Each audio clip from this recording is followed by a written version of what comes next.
Hello students, welcome back to our channel. आज हम chapter number 1 electric charges and field के exercise के numericals solve करेंगे। इससे पहले भी हमने न्यूमेरिकल्स का एक लेक्चर न्यूमेरिकल्स पार्ट 1 ऑलरेडी कर दिया है, जिसमें हमने कूलम्स लॉ तक की टॉपिक के सारे न्यूमेरिकल्स सॉल्व कर लिए थे। चैप्टर नंबर 1 ऑलमोस्ट सारे कंसेप्ट, सारे थियरीज हमने ले लिए हैं। आप लिंक में जाके सारे लेक्चर्स देख सकते हो अगर आपने मिस कर दिए हैं। आई वुड सजेस्ट यू कि आप पहले न्यूमेरिकल्स पार्ट 1 देख लो, सारी फॉर्मूलाज का रिवीजन कर लो और फिर इस लेक्चर को कंटिन्यू करो, तो बहुत ही इजी रहेगा आपके लिए ये लेक्चर। स्टार्ट करते हैं हमारा लेक्चर। क्वेश्चन नंबर 8 से स्टार्ट करते हैं, क्योंकि क्वेश्चन नंबर 1 से 7 और भी कई सारे क्वेश्चन, जैसे क्वेश्चन नंबर 11, 12, 13 ये भी हमने प्रीवियस लेक्चर्स में कवर कर लिया था। सो स्टार्ट करते हैं एक्सरसाइज का question number 8। Go through the question students. Okay, question में हमें क्या दिया है, दो चार्जेस है जिनका मैग्नीट्यूड इक्वल है, लेकिन उनका जो साइन है, पोलैरिटी है, कैसी है, अलग अलग है। There are two charges, one is Q A, one is Q B. हमें क्यू ए दे के रखा है 3 माइक्रोकूलम और क्यू बी दे के रखा है -3 माइक्रोकूलम, और दोनों के बीच का डिस्टेंस है 20 सेंटीमीटर। तो इस फिगर से समझते हैं कि हमें दिया क्या है और फाइंड क्या करना है। हमें एक चार्ज क्यू ए दिया है और एक चार्ज क्यू बी दिया है, दोनों के बीच का टोटल डिस्टेंस है 20 सेंटीमीटर। अब वो हमें कह रहे हैं कि इनके बिल्कुल सेंटर में एक पॉइंट O है, वहां पे दोनों की वजह से नेट इलेक्ट्रिक फील्ड कितनी लगेगी। तो यहाँ पे सेंटर पे मैंने एक पॉइंट O ले लिया, तो चार्ज A से O का डिस्टेंस होगा 10 सेंटीमीटर और चार्ज B से O का जो डिस्टेंस है वो है 10 सेंटीमीटर। तो ये आपका बेसिकली हो जाएगा R। ओके स्टूडेंट, QA ये पॉजिटिव चार्ज है। पॉजिटिव चार्ज की इलेक्ट्रिक फील्ड कहाँ होती है, outward. So I want to find electric field at point O। मेरा टास्क है कि मैं इलेक्ट्रिक फील्ड फाइंड करूँ O पे। पहले मैं मैग्नीट्यूड फाइंड कर लेता हूँ, फिर मैं डायरेक्शन डिसाइड कर लूँगा। ओके, O पे इसकी वजह से इलेक्ट्रिक फील्ड इस डायरेक्शन में होगी, one in this direction, one in this direction. लेकिन O के लिए ये होगा आपका EA वेक्टर। और अगर मैं QB की बात करूं तो QB क्योंकि नेगेटिव चार्ज है, इसकी वजह से आपकी जो इलेक्ट्रिक फील्ड होगी वो होगी इनवर्ड।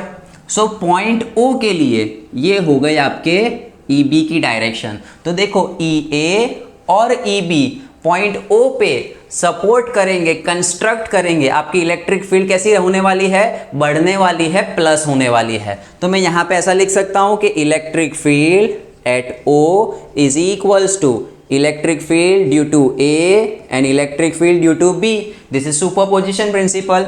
अब मुझे क्या फाइंड कर लेना है, EA फाइंड कर लेना है और EB फाइंड कर लेना है। स्टूडेंट, दोनों चार्ज मैग्नीट्यूड में तो कैसे है, सेम है। दोनों चार्ज का पॉइंट O से डिस्टेंस भी कैसा है, सेम है। तो दोनों चार्ज से लगने वाली इलेक्ट्रिक फील्ड का मैग्नीट्यूड, यानी magnitude of EA and magnitude of EB vector कैसा होगा, सेम होगा।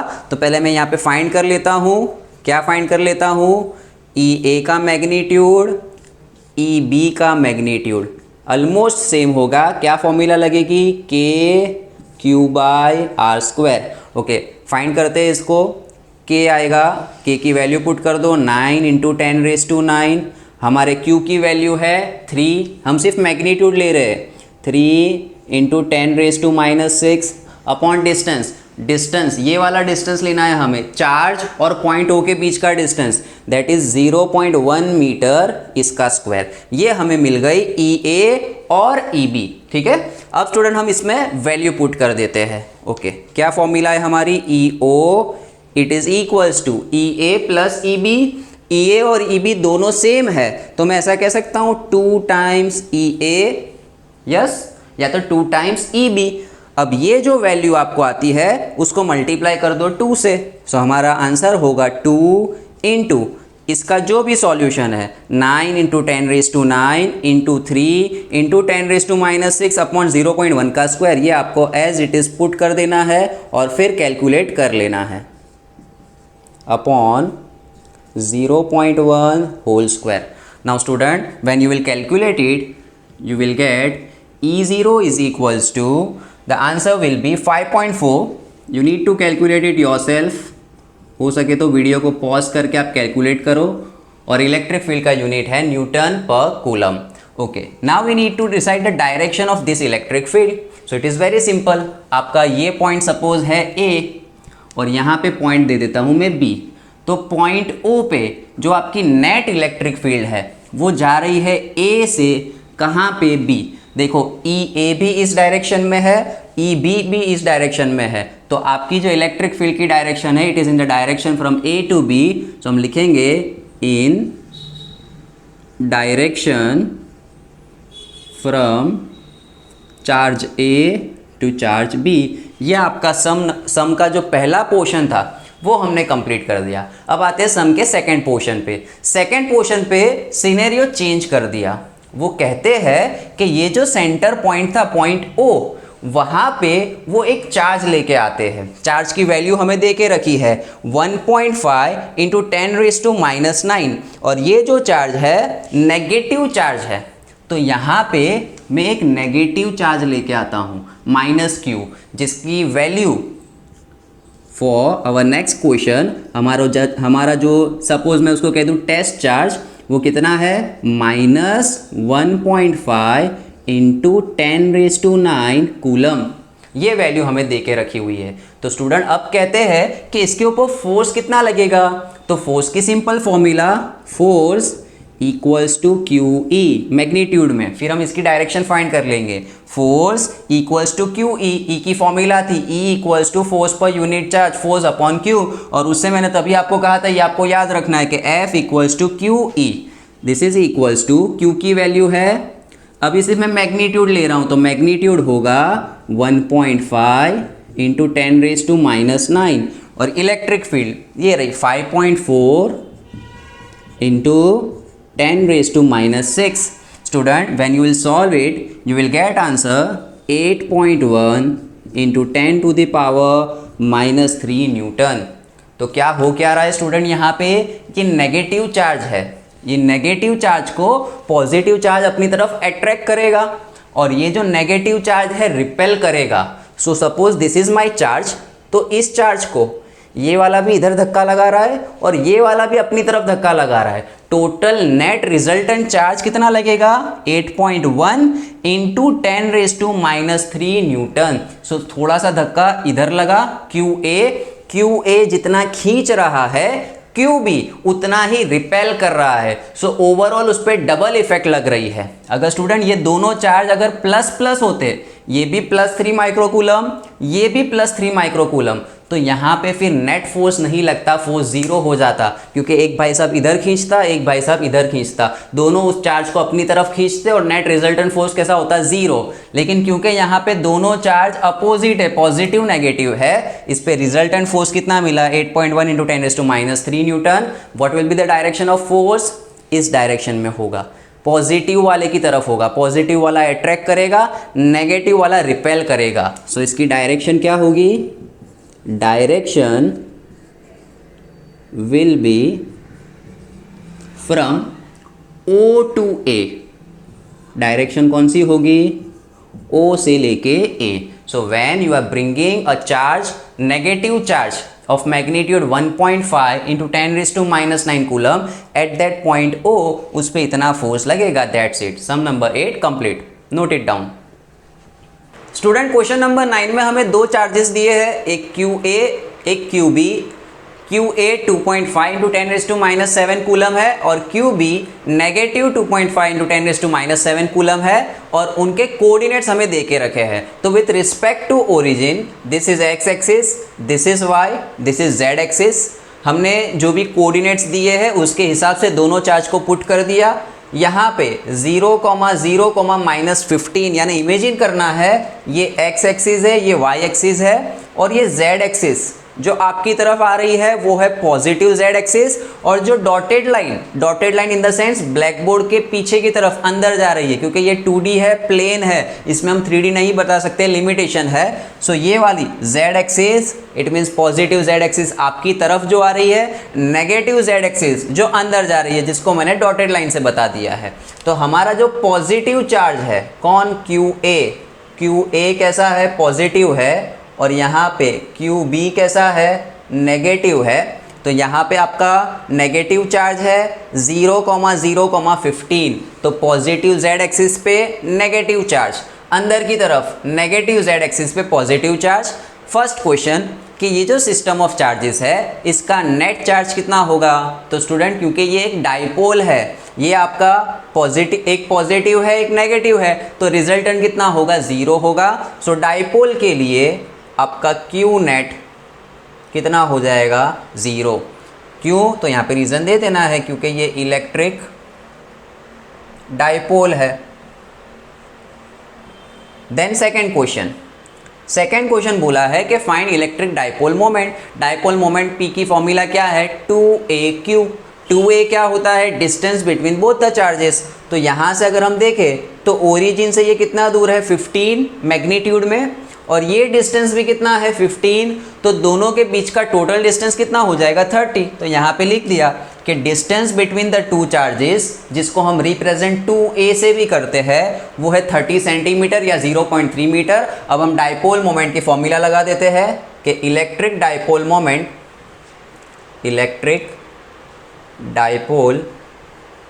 मोमेंट मैग्नीट्यूड में ले रहा हूँ P is equals to 2AQ, that is equals to 2A कितना है 0.3, और आपका चार्ज की वैल्यू है 2.5 into 10⁻⁻⁷ coulomb, and that will give us a answer of 7.5 into 10⁻⁻8, 7.5 into 10⁻⁸ dipole moment है। So coulomb metre will be our unit. So इतना dipole moment होगा। Now the thing is कि ये वेक्टर क्वांटिटी है तो इसकी direction, so dipole की direction हमेशा कौन सी होती है, पॉजिटिव चार्ज से नेगेटिव चार्ज। डायरेक्शन डाइपोल की कौन सी होती है, सो डायरेक्शन होगी पॉजिटिव चार्ज ये रहा। तो पॉजिटिव चार्ज है नेगेटिव z एक्सिस और नेगेटिव चार्ज है पॉजिटिव z एक्सिस, तो डायरेक्शन हमेशा होती है from positive to negative charge. तो इस केस में हमारी डायरेक्शन होगी negative z axis to positive z axis. So you can also consider कि जो आपका डाइपोल मोमेंट है वो कौन सी डायरेक्शन में होगा, पॉजिटिव z एक्सिस की डायरेक्शन में होगा, यानी आपकी डायरेक्शन में जो आ रहा है वो डायरेक्शन किसकी है, डाइपोल की डायरेक्शन है। Now next question student, question number 10। Question 10 में हमें क्या देके रखा है, already they have given dipole moment और थीटा भी मेंशन कर दिया है कि वो जो डाइपोल है, डाइपोल और इलेक्ट्रिक फील्ड वो इक्वली अलाइन नहीं है, उनके बीच में एंगल है 30 डिग्री। और आपकी जो इलेक्ट्रिक फील्ड है वो है 5 इंटू 10⁻⁴ न्यूटन पर कूलम। फाइंड करना है आपको कि कितना टॉर्क लगेगा। तो भाई हमने डाइपोल की टॉपिक पढ़ ली कि यूनिफॉर्म इलेक्ट्रिक फील्ड में जब भी डाइपोल आपकी इलेक्ट्रिक फील्ड से अलाइन नहीं होगा तब तक उसके ऊपर क्या लगेगा, टॉर्क लगेगा। एक बार ये जो डाइपोल है, this is dipole, this is electric field, समझ लो this is electric field, this is the dipole. अब जब तक ये डाइपोल अलाइन नहीं हो जाता इलेक्ट्रिक फील्ड की डायरेक्शन में, उसके ऊपर क्या लगेगा, टॉर्क लगेगा। कितना टॉर्क लगेगा, तो टॉर्क की फॉर्मूला है PE sin थीटा, that is equals to P कितना है 4 इंटू 10⁻⁹, देन इलेक्ट्रिक फील्ड है 5 इंटू 10⁴, और एंगल है 30 डिग्री, साइन 30 डायरेक्टली मैं पुट कर देता हूँ 1/2, and solving this you will get answer 10⁴। और टॉर्क है तो टॉर्क का यूनिट न्यूटन मीटर, सो न्यूटन मीटर। सो वो जो डाइपोल है जब उसको आप इस इलेक्ट्रिक फील्ड में रखोगे at an angle of 30 degree, उसके ऊपर कितना टॉर्क लगेगा, 10⁻⁻⁴ newton metre. Once it gets align in the direction of electric field, फिर उसके ऊपर कोई टॉर्क लगेगा नहीं, इतना नोट कर लो। Now question number 14, they have given us this figure. First question हमें आइडेंटिफाई करना है कि तीनों चार्ज कैसे है। ये एक यूनिफॉर्म इलेक्ट्रोस्टैटिक फील्ड है, उसमें एक एक करके 3 चार्ज फेंके। अब वो चार्ज पॉजिटिव है या नेगेटिव वो हमें फाइंड करके बताना है। तो हम फिगर रीड कर लेंगे, ये पॉजिटिव है ये नेगेटिव है। फर्स्ट चार्ज ऐसे आया और ऊपर की तरफ चला गया, ऊपर की तरफ गया यानी पॉजिटिव की तरफ अट्रैक्ट हुआ, नेगेटिव से रिपेल हुआ। पॉजिटिव की तरफ कौन सा चार्ज अट्रैक्ट होता है? जो नेगेटिव हो। सो हमारा चार्ज नंबर 1 वो नेगेटिव है। सिमिलरली चार्ज 2 भी पॉजिटिव की तरफ अट्रैक्ट हुआ तो वो भी नेगेटिव है, और चार्ज 3 नेगेटिव की तरफ अट्रैक्ट हुआ तो वो पॉजिटिव चार्ज है। नाउ सेकंड क्वेश्चन, वो पूछ रहे हैं कि चार्ज टू मास रेशियो सबसे ज़्यादा किसका है? तो आपको ध्यान रखना है कि जिसका डिफ्लेक्शन सबसे ज़्यादा होगा इलेक्ट्रिक फील्ड में, उसका चार्ज टू मास रेशियो सबसे ज़्यादा होगा। हम देख सकते हैं कि कंपेयर टू 1, 2 और 3 सबसे ज़्यादा डिफ्लेक्शन किसका है? थर्ड का है। थर्ड वाला ऐसे आया और बहुत ज़्यादा डिफ्लेक्ट हो रहा है। अगर आप प्रॉपरली आपकी टेक्स्ट बुक की फिगर देखोगे तो आपको आइडिया आ जाएगा। सो जिसका डिफ्लेक्शन सबसे ज़्यादा है उसका mass to charge to mass ratio सबसे ज़्यादा होगा, इसलिए ये जो थर्ड पार्टिकल है इसका चार्ज टू मास रेशियो सबसे ज़्यादा है। Coming to question number 15, very important question. यहाँ पे हमें फाइंड करना है इलेक्ट्रिक फ्लक्स। अब क्वेश्चन में सिनेरियो ऐसा दिया है कि एक स्क्वायर है जिसकी चारों साइड 10-10 सेंटीमीटर है, और वो जो स्क्वायर है वो YZ प्लेन में है। आपकी इलेक्ट्रिक फील्ड एक्स प्लेन में है, हमें ऑलरेडी देके रखा है electric field equals to 3 × 10⁻³ I cap newton पर coulomb. I cap in the sense कि वो कौन सी डायरेक्शन में है? पॉजिटिव एक्स डायरेक्शन में है। तो हमें कहा है कि इलेक्ट्रिक फील्ड की डायरेक्शन दे दी, और क्वेश्चन के अंदर उसका जो नेक्स्ट YZ प्लेन है। स्टूडेंट अगर आप आपके एंगल से देखो तो ये electric field, this is electric field, और ये वाला जो प्लेन है मेरा हाथ, ये होगा YZ plane. This is your electric field यानी एक्स एक्सिस, और एक्स एक्सिस के अलावा जो प्लेन है y और z से बनता हुआ ये वाला प्लेन। सो इस प्लेन को, इसका एरिया वेक्टर कहाँ होगा? एक वेक्टर मेरी तरफ होगा और एक वेक्टर इस तरफ होगा। सो फॉर दिस प्लेन, देखो मैंने YZ में एक प्लेन बना दिया है। सो ये YZ, ये जो बोर्ड पे आपको इमेजिनेशन नहीं आएगा, ये एक्चुअल में किस तरीके से होगा? ऐसे बाहर की तरफ। So this is my actual plane, ये हमारा स्क्वायर है। सो ये स्क्वायर का एरिया वेक्टर ऐसे होगा, area vector is normal to your plane. तो प्लेन का एरिया वेक्टर ये रहा। तो देखो एरिया वेक्टर और इलेक्ट्रिक फील्ड फर्स्ट केस में कैसे है? पैरेलल है। तो अगर मैं केस 1 लूँ तो हमारा एरिया वेक्टर और इलेक्ट्रिक फील्ड कैसे है? पैरेलल है। तो फ्लक्स की फॉर्मूला क्या बनेगी? E cos 0 and that is equals to, E की वैल्यू ले लो, E का मैग्नीट्यूड लेना है, मैग्नीट्यूड है 3 × 10⁻³ और एरिया, तो एरिया हम फाइंड कर ही लेते हैं। एरिया होगा 10 सेंटीमीटर और 10 सेंटीमीटर यानी 0.1 का स्क्वायर मीटर स्क्वायर, ये होगा आपका एरिया। सो एरिया पुट कर दो 0.1 स्क्वायर, और आपको यहाँ से मिल जाएगा फ्लक्स। फ्लक्स की वैल्यू आएगी 30 Nm² पर कूलम। अब सिनेरियो को चेंज कर दिया। सेकंड क्वेश्चन दिया है कि आपका जो नॉर्मल था, ये प्लेन और ये प्लेन को नॉर्मल, वो कहते हैं कि नॉर्मल आपके आई कैप के साथ, एक्स एक्सिस के साथ 60 डिग्री बनाता है। तो स्टूडेंट ध्यान से देखना, ये आपका नॉर्मल है। अब ये जो नॉर्मल, दिस इज नॉर्मल, ये नॉर्मल पहले इलेक्ट्रिक फील्ड के साथ पैरेलल था। अब वो कहता है कि नॉर्मल को 60 डिग्री करना है। तो भाई कोई भी चीज़ का नॉर्मल कब 60 डिग्री होगा? जब उसका प्लेन टिल्ट हो जाएगा। ये प्लेन ऐसे 60 डिग्री टिल्ट होगा तो ऑटोमेटिकली नॉर्मल भी 60 डिग्री टिल्ट हो जाएगा।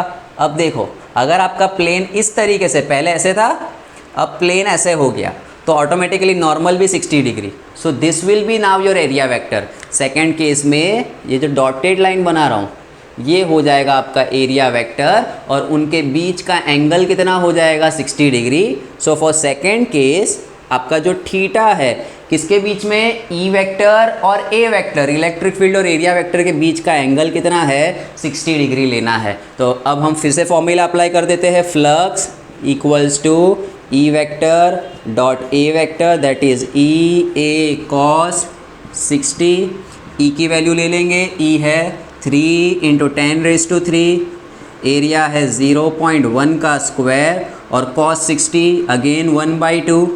सो that will be equals to, okay, 15, इसका आधा हो जाएगा, 1/2 आया ना। सो 15 Nm² पर coulomb, that's it. So question number 15 भी हमने सॉल्व कर लिया। कंप्लीट कर लो आप ये नोट्स, इसकी नोट्स प्रिपेयर कर लो। स्टूडेंट क्वेश्चन 17 में हमें एक ब्लैक बॉक्स दिया है और कहा है उसके अंदर नेट चार्ज कितना है। देयर इज़ अ बॉक्स जिसके अंदर से फ्लक्स कितना निकल रहा है वो पता है, लेकिन उसके अंदर कितना नेट चार्ज है वो हमें नहीं पता। So we will apply Gauss law. Gauss का लॉ क्या है, that flux equals to sigma Q by epsilon zero, total charge enclosed upon में एप्सिलॉन नॉट। तो वही फॉर्मूला यहाँ पे भी अप्लाई कर देते हैं कि flux is equals to net charge upon epsilon naught. तो यहाँ से मुझे मिल जाएगा कि भाई नेट चार्ज क्या है, flux multiply by epsilon not. I know flux, I know the value of epsilon not, मैं पुट करूँगा तो मुझे मिल जाएगा नेट चार्ज। सो क्यू नेट मिलेगा 8.0 इंटू 10⁻³ ये फ्लक्स की वैल्यू, और हमारे एप्सिलॉन नॉट की वैल्यू 8.854 इंटू 10⁻⁻12। ये वैल्यू आपको लर्न होनी चाहिए एप्सिलॉन नॉट की। ओके, सो सॉल्विंग दिस, इसको आप कैलसी से सॉल्व करो and you will get answer 0.07 into 10⁻⁻6 coulomb, that is 0.07 micro coulomb. तो वो जो बॉक्स है उसके अंदर इतना चार्ज होगा तब जाके इतना फ्लक्स मिलेगा। सो वाइस वर्सा क्वेश्चन एग्जाम में पूछ सकते हैं। हो सकता है आपको चार्ज दे दे और पूछे फ्लक्स, हो सकता है फ्लक्स दे दे और पूछे नेट चार्ज। अब इसी के अंदर सेकंड क्वेश्चन है कि अगर ये जो बॉक्स है उसके अंदर से निकलने वाला फ्लक्स ज़ीरो हो जाए तो क्या वो बॉक्स में नेट चार्ज, क्या वो बॉक्स के अंदर जो चार्ज है वो ज़ीरो हो जाएगा? तो नहीं, ऐसा नहीं होगा। अगर वो बॉक्स उसमें से निकलने वाला फ्लक्स ज़ीरो हो जाता है तो नेट चार्ज ज़ीरो होगा, लेकिन हो सकता है उसके अंदर equal amount of positive and negative charge हो। क्वेश्चन क्या पूछा है हमें स्टूडेंट कि ये जो बॉक्स, इमेजिन करो कि उसमें से फ्लक्स कितना निकल रहा है, ज़ीरो, तो क्या उसके अंदर कोई चार्ज पार्टिकल्स नहीं है? तो हम कहेंगे आंसर है इसका उसके अंदर नेट चार्ज ज़ीरो है। कोई भी चीज़ जिसका फ्लक्स ज़ीरो, उसका क्यू नेट चार्ज ज़ीरो है। लेकिन ऐसा हो सकता है ना कि उसमें जितने पॉजिटिव चार्ज अंदर बैठे हो उतने ही नेगेटिव चार्ज हो। सपोज़ 5 कूलम पॉजिटिव चार्ज है तो नेगेटिव 5 कूलम भी हो सकता है। तो इसका आंसर आएगा कि there may be some same और equal amount of positive and negative charge present. Yes, of course net charge can be zero, but we can not say that there is no charge और there is zero charge inside the box. Okay, now question number 18। Question 18 में हमें एक cube दिया है जिसकी side से 10 by 10 centimetre, यानी आपका एरिया हो जाएगा 10 इंटू 10। हमें कहा है कि इस क्यूब के अंदर बीचों बीच सेंटर पे, यहाँ पे एक चार्ज ला के रख देते हैं cube. There is a 3D surface, आपका 3 डायमेंशनल एक क्यूब है, उसके बीचों बीच में एक पॉइंट चार्ज ले आया मैं, पॉइंट चार्ज जिसकी वैल्यू हमें दे के रखी है 10 माइक्रोकूलम। ठीक है, तो वहाँ पे 10 माइक्रोकूलम चार्ज रखने से उसकी वजह से कुछ ना कुछ फ्लक्स निकलेगा। हमें पूछा है कि भाई सिर्फ इस वाले स्क्वायर में से कितना फ्लक्स पास होगा। ट्विस्टेड क्वेश्चन में ऐसा नहीं पूछा कि पूरे सरफेस पे कितना फ्लक्स होगा। क्वेश्चन में पूछा है कि ये जो नीचे मैंने शेडेड रीजन रखा है क्यूब का, कोई भी एक स्क्वायर सरफेस, उसमें से कितना फ्लक्स पास होगा। तो पहले हम टोटल फ्लक्स फाइंड कर लेते हैं कि भाई टोटल फ्लक्स कितना होगा। तो फ्लक्स होता है Q बाय एप्सिलॉन नॉट। हमें Q की वैल्यू पता है कितनी है, 10 इंटू 10⁻⁻6। हमें एप्सिलॉन नॉट की वैल्यू भी पता है 8.854 इंटू 10⁻⁻12। इससे आपको मिल जाएगा टोटल फ्लक्स, जो भी वैल्यू हो। आप चाहो तो फाइंड ना करो, बाद में फाइंड करो तो भी चलेगा।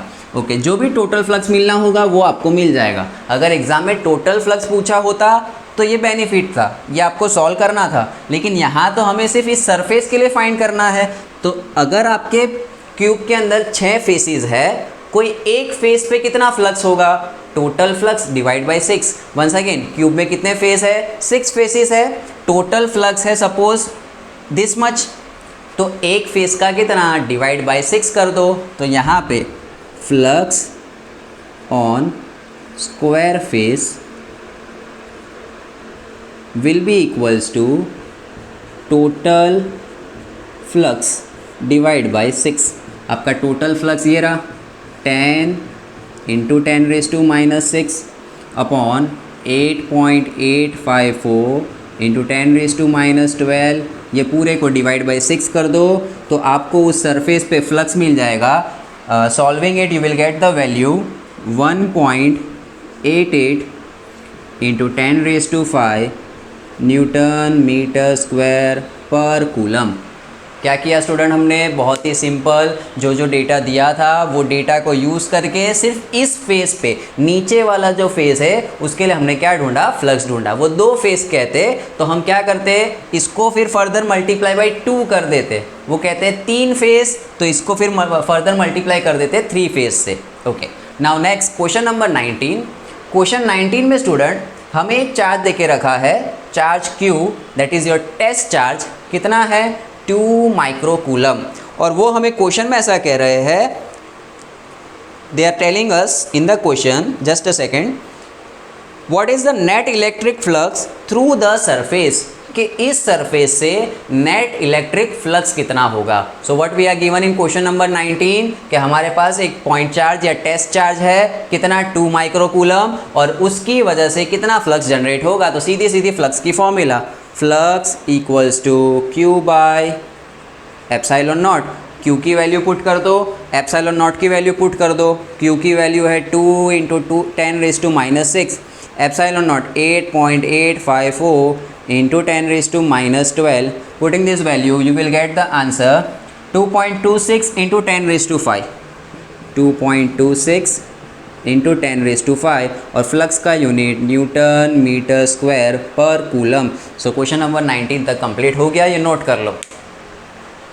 ऑलराइट स्टूडेंट्स, अब इसी तरीके से आप क्वेश्चन नंबर 16, 20 और 21 खुद से कर लेना। आई होप सो आपके उसके आंसर्स आ ही जाएंगे, आने ही चाहिए। अगर आपने अब तक के सारे क्वेश्चंस अच्छे से सॉल्व किए हैं पूरे फोकस के साथ, तो 16, 20 and 21 are of the same time. हम करते हैं क्वेश्चन नंबर 22। इन क्वेश्चन 22 हमें एक स्फीयर दिया हुआ है जिसका डायमीटर है 2.4 मीटर और उसका सरफेस चार्ज डेंसिटी पता है। We are given diameter is 2.4 metre, जिससे हमें रेडियस मिल गया 1.2 मीटर, और उसकी सरफेस चार्ज डेंसिटी कितनी है 80 into 10⁻⁻6 coulomb per metre square. एक स्फीयर है, उसका सरफेस चार्ज डेंसिटी पता है, तो सरफेस चार्ज डेंसिटी से हमें क्या फाइंड करने बोला है कि उस स्फीयर पे कितना टोटल चार्ज है, फर्स्ट क्वेश्चन। सेकेंड क्वेश्चन है कि उसमें से निकलने वाला, प्रोड्यूस होने वाला फ्लक्स कितना होगा। तो फ्लक्स फाइंड करने के लिए चार्ज पता होना ज़रूरी है, तो पहले हम फाइंड कर लेते हैं चार्ज। ओके, सिग्मा की फॉर्मूला क्या है, surface charge density is charge per unit area. Okay, मुझे चार्ज ढूंढना है तो Q will be equals to sigma multiply by A। Okay, sigma मुझे पता है कितना है 80 इंटू 10⁻⁻6। एरिया तो हम लेंगे स्फीयर का एरिया, स्फीयर का एरिया होता है 4πr², 4π, और आपका रेडियस, रेडियस है 1.2 का स्क्वायर। सो ये चीज़ आप सॉल्व कर लो तो आपको क्या मिल जाने वाला है, you will get the value of Q। How much value you will gate, you will gate 1.447 into 10⁻³ 1 into 10⁻³ coulomb. इतना चार्ज उस स्फीयर के ऊपर होगा। अब इतने चार्ज की वजह से कितना फ्लक्स जनरेट होगा, तो फ्लक्स है Q बाय एप्सिलॉन नॉट। यहाँ पे हमने सिंबल कैपिटल Q लिया है तो इसको भी क्या कह देते हैं हम, कैपिटल Q। अब Q की वैल्यू पुट करो, एप्सिलॉन नॉट की वैल्यू पुट करो, और आपको क्या मिल जाएगा, कुछ फ्लक्स मिल जाएगा, Newton metre square per coulomb. Now question number 23rd। Question number 23rd, in this question student we are provided that there is a infinite linear charge distribution। एक लॉन्ग स्ट्रेट वायर वाला हमने topic लिया था, electric field due to infinitely long straight wire. वही concept यहाँ apply करेंगे। वो कहते हैं कि linear charge distribution, infinite linear charge distribution दिया हुआ है हमें, जिसकी वजह से इलेक्ट्रिक फील्ड कितनी है 9 इंटू 10⁻⁴ न्यूटन पर कूलम, और वो जो डिस्टेंस है उसकी जो लेंथ है जिस पॉइंट तक आपको फाइंड करना है वो है 2 सेंटीमीटर, इट मीन्स 0.02 मीटर।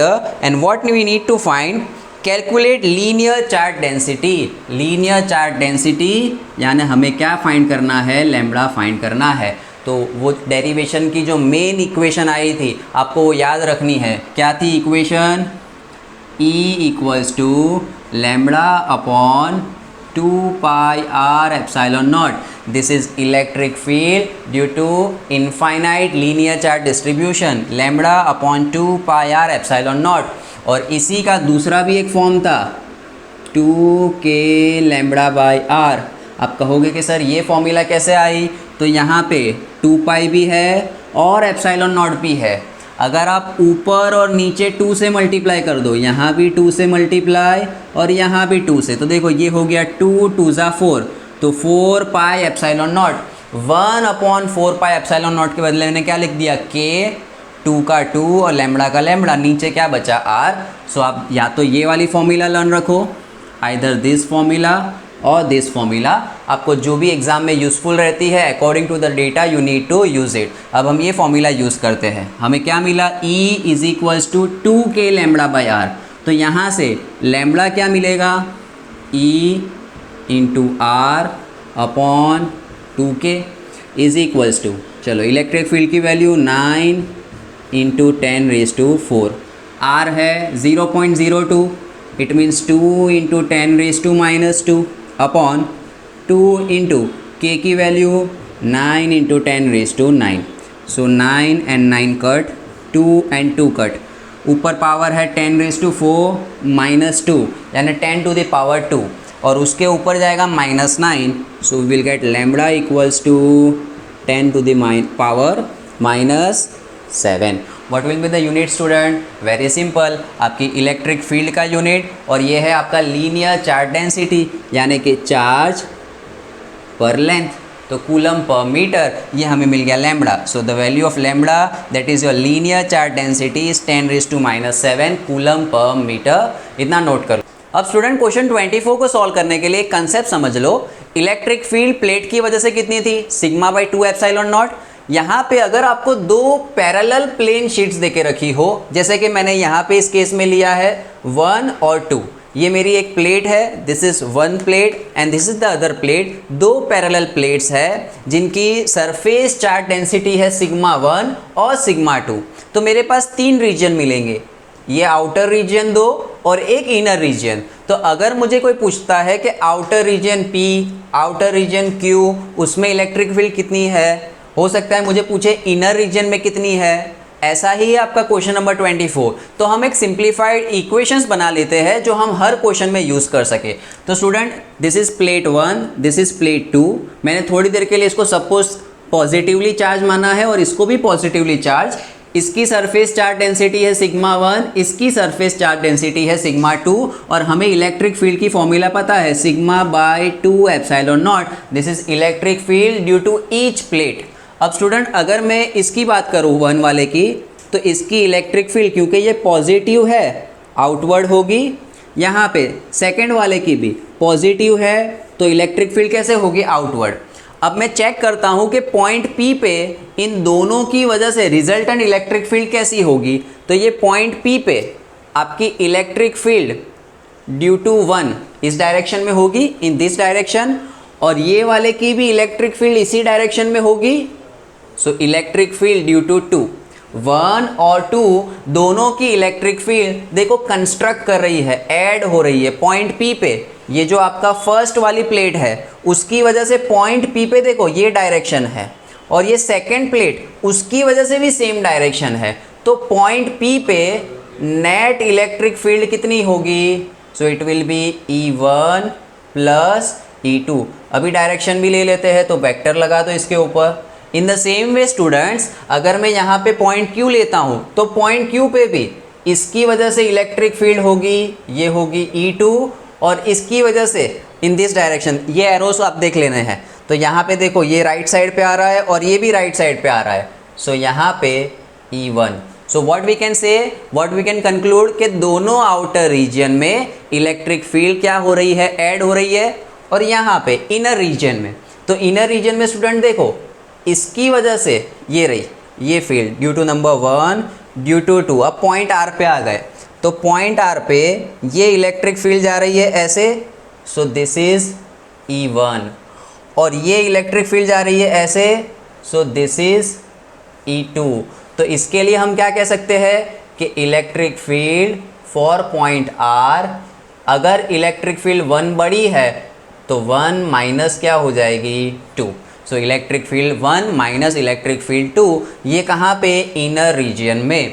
तो स्टूडेंट फॉर्मूला बना लेते हैं इससे। इसके अंदर अगर मैं मेरी फॉर्मूला पुट कर दूँ, इलेक्ट्रिक फील्ड की फॉर्मूला क्या है, सिग्मा बाई 2 एप्सिलॉन नॉट। तो यहाँ पे फॉर्मूला बनेगी sigma 1, let me rub this thing. इसके लिए फॉर्मूला बनेगी सिग्मा 1 अपॉन 2 एप्सिलॉन नॉट। इसके लिए फॉर्मूला बनेगी सिग्मा 2 अपॉन 2 एप्सिलॉन नॉट।